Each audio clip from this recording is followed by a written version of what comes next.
Hello students, welcome to स्कॉर्मर classes by Bharat sir. आज video को समस्त को स्वागत।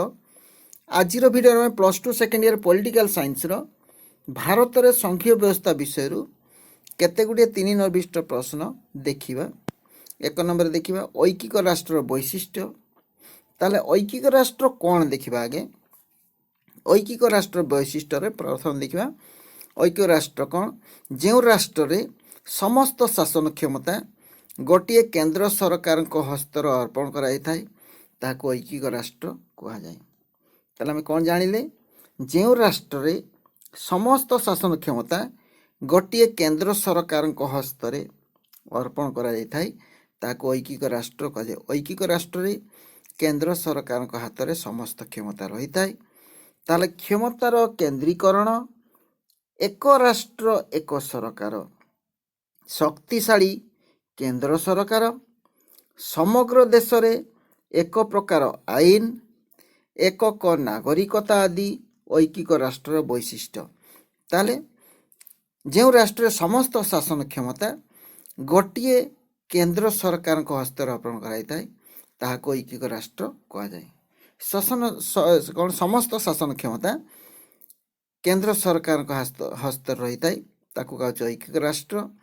क्षमतार केंद्रीकरण कराई थाए, एक राष्ट्र एक सरकार, शक्तिशाली केंद्र सरकार, समग्र देश रे एक प्रकार आईन, एकक नागरिकता आदि ऐकिक राष्ट्र वैशिष्ट्य। तापर देखिबा इंग्लैंड, फ्रांस, जापान, चीन आदि ऐकिक राष्ट्र उदाहरण। यही सब राष्ट्र रे केंद्र सरकार हाथ में समस्त क्षमता थाए। इंग्लैंड रे फ्रांस, जापान, चीन। चीन एक बृहत राष्ट्र, छोट नुहे, आउ सब छोट राष्ट्र गुड़िक, चीन किंतु बृहत राष्ट्र। तथापि सेठारे एक छत्रवादी शासन चली ऐकिक राष्ट्र उदाहरण गोटे रोची। एठारे आंचलिक सरकार थिले मध्य केंद्र सरकार निर्देशानुजाई परिचालित होइथांती। एई सब राष्ट्र गुड़िक ऐकिक राष्ट्र गुड़िक ऐकिक शासन चली राष्ट्र गुड़िक राज्य सरकार व आंचलिक सरकार थिले मध्य केंद्र सरकार निर्देश अनुजाई परिचालित होइथांती। यह क्षुद्र क्षुद्र राष्ट्र पई उपयुक्त शासन व्यवस्था। जो छोट छोट राष्ट्र रही उपयुक्त शासन व्यवस्था। किंतु चीन क्षुद्र राष्ट्र नहेले मध्य सेठारे एक छत्रवादी शासन चली सेटा मध्य एक ऐकिक राष्ट्र उदाहरण। तापर देखिबा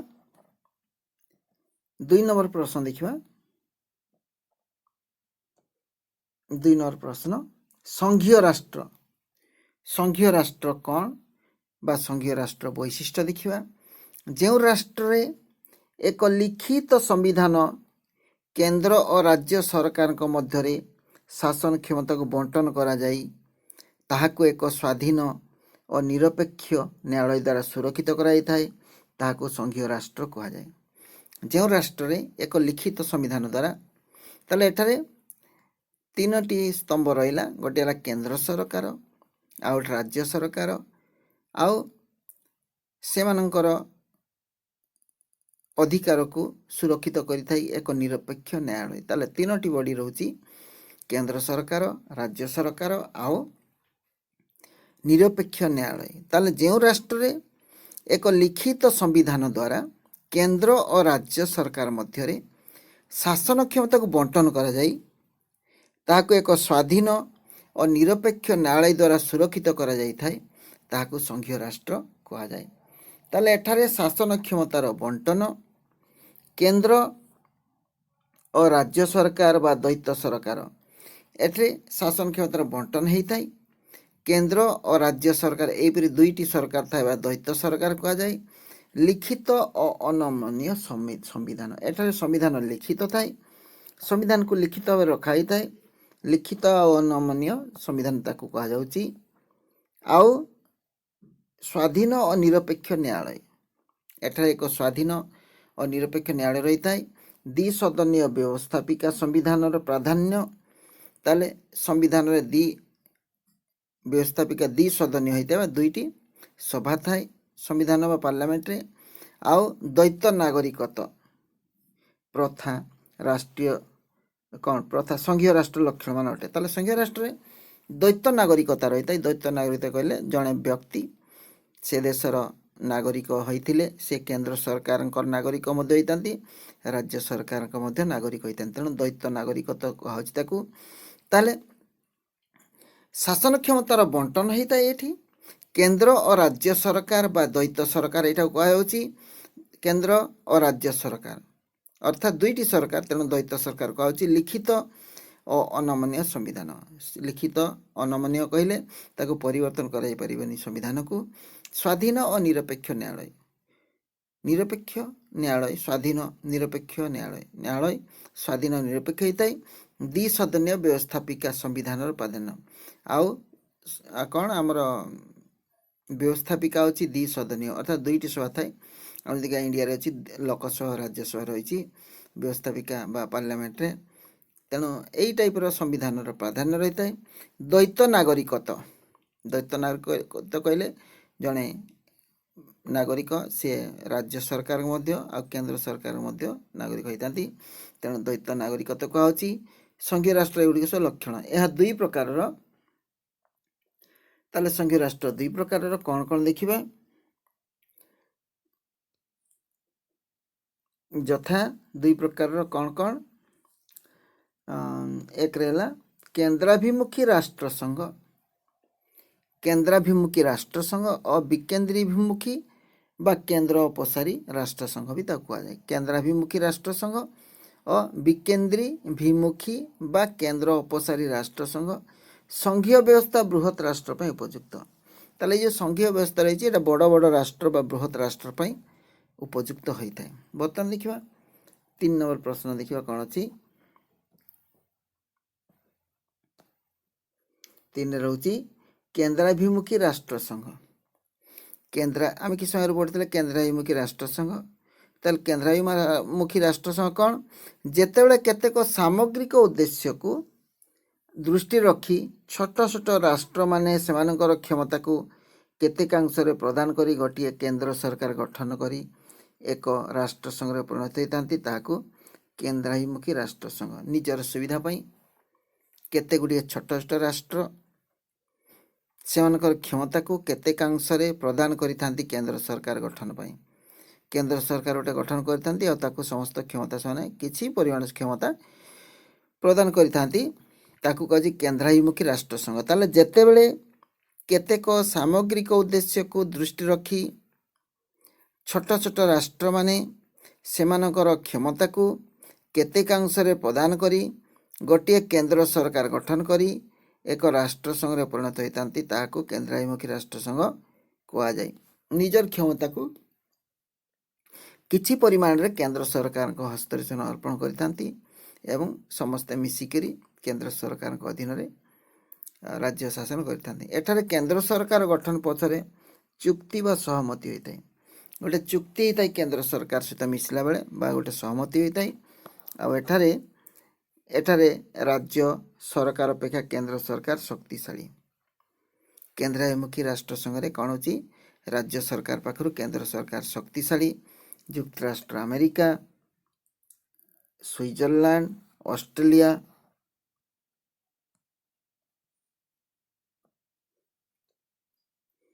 ताले युक्तराष्ट्र अमेरिका स्विट्जरलैंड ऑस्ट्रेलिया केंद्राभिमुखी राष्ट्र संघर उदाहरण एठारे संविधान प्राधान्य विशेषता देखा मिलता है।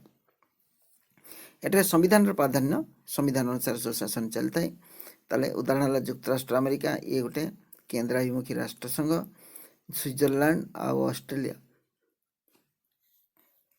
एगुड़िक सब केंद्राभिमुखी राष्ट्र संघर उदाहरण। तापर देखा 4 नंबर प्रश्न 4 नंबर केंद्र अपसारी राष्ट्र संघ केंद्र अपसारी राष्ट्र संघ क्या कह देखा जेतेबेले गोटे बृहत्काय राष्ट्र शासनगत सुविधा निमित्त निजर केंद्रीभूत शासन को भांगी केते गुड़िए राज्य सरकार गठन करी केंद्र राज्य मध्य संविधान मत क्षमतार बंटन करती सेतेबेले ताकू केंद्र अपसारी राष्ट्र संघ कहुए। एठार गोटे केंद्र सरकार थाए एवं शासनगत सुविधा दृष्टि से केन्द्रीभूत शासन को भांगी केते गुड़िए राज्य सरकार गठन करी केन्द्र और राज्य मध्य संविधान मते क्षमतार बंटन करिथांती आकु केन्द्र अपसारी राष्ट्रसंघ कहा जाए।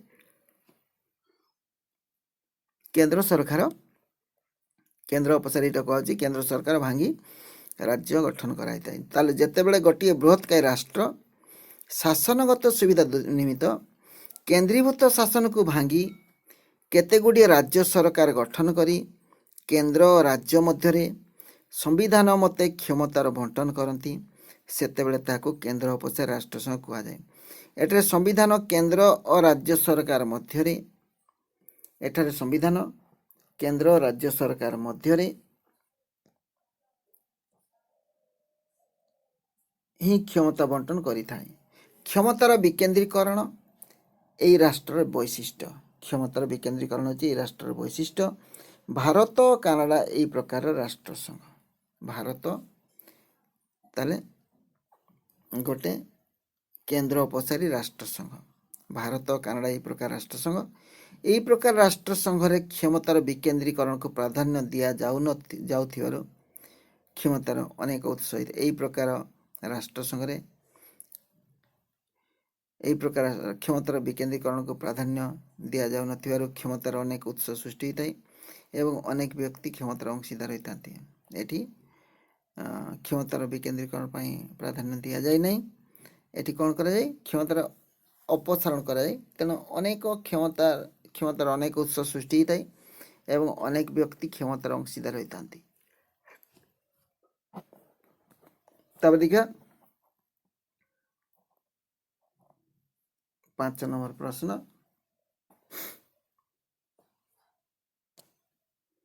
5 नंबर प्रश्न संराष्ट्र संराष्ट्र कौन संराष्ट्र जेतेबेले छोट छोट राष्ट्र सेमानकर आवश्यकता को दृष्टि रे रखी निजर सार्वभौमत्व को न हराई एकत्रित होइतन ताको संराष्ट्र कहा जाए। ताले जेतेबेले छोट छोट राष्ट्र सेमानकर आवश्यकता को दृष्टि रखी छोट छोट राष्ट्र माने निजर आवश्यकता को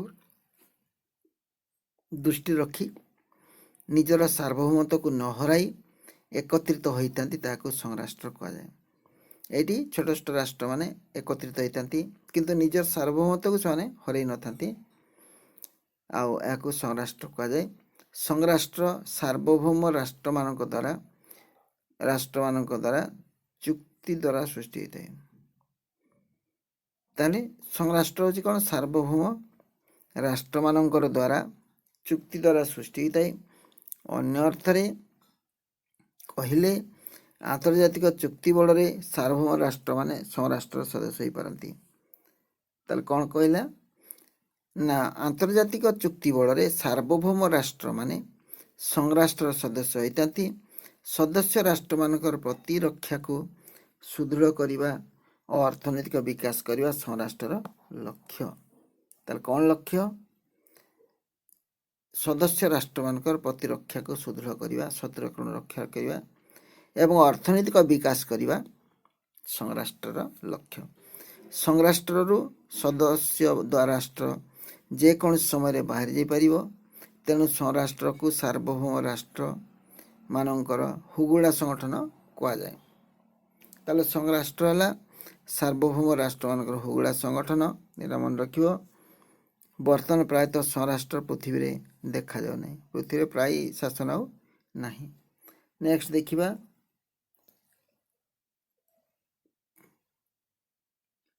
6 नंबर प्रश्न केंद्र तालिका कौन भारत संविधान एकादश भाग एवं सप्तम अनुसूची रे भलरे मन रख। भारत संविधान एकादश भाग एवं सप्तम अनुसूची रे केंद्र और राज्य मध्य शासन क्षमता बंटन को नहीं 3टी तालिका कराई। ताले को भाग एकादश भाग एवं को अनुसूची सप्तम अनुसूची रे केंद्र और राज्य मध्य शासन क्षमता बंटन को नहीं 3टी तालिका कराई। 3टी तालिका मध्य केंद्र तालिकार सर्वाधिक 69टी विषय अच्छी किंतु आमर बीर बही रे 100टी विषय अच्छी भल देखियो। ये विषय पर केंद्र सरकार अर्थात संसद आईन प्रणयन करिथाए। केंद्र सरकार अर्थात संसद आईन प्रणयन करिଥାଏ। एथिरे थिबा गुरुत्वपूर्ण विषयଗୁଡ଼ିକ ହେଲା प्रतिरक्षा, रेलवाई, डाक तार विभाग, परमाणु शक्ति, वैदेशिक व्यापार, कूटनीति प्रतिनिधि, जहाज चलाचल, विमान चलाचल, मुद्रा प्रचलन, दूरदर्शन आकाशवाणी, बैंक गठन और नियंत्रण, तैल संपद, जनगणना, रिजर्व बैंक इत्यादि एगुड़ी गला सब केंद्र तालिका अंतर्भुक्त। ताहले सर्वाधिक केतटा विषय अच्छी 69 लिखाई किंतु यहाँ 100 हे आउ यही विषय उपरे केंद्र सरकार बा संसद आईन प्रणयन करिथाय। एथिरे था गुरुत्वपूर्ण विषय गला प्रतिरक्षा, रेलवाई, डाक तार विभाग, परमाणु शक्ति, वैदेशिक व्यापार, कूटनीति प्रतिनिधि, जहाज चलाचल, विमान चलाचल, मुद्रा प्रचलन, दूरदर्शन आकाशवाणी, बैंक गठन नियंत्रण, तैल संपद, जनगणना, रिजर्व बैंक इत्यादि एगुड़िक गला सब केंद्र तालिका अंतर्भुक्त। आज वीडियो को आम ये रखा। वीडियोटी केमती लगा कमेंट्स माध्यम जनइब। जदि भल लगा लाइक टी कर सांगसाथी शेयर कर आईपरी वीडियो देखा चाहूले चैनल को सब्सक्राइब कर बेल आइकन क्लिक कर ताले परवर्ती वीडियो नोटिफिकेशन तुम पाक सब आगे पहुँच। धन्यवाद। जोटी था भल था सुखरे था। Thanks for watching.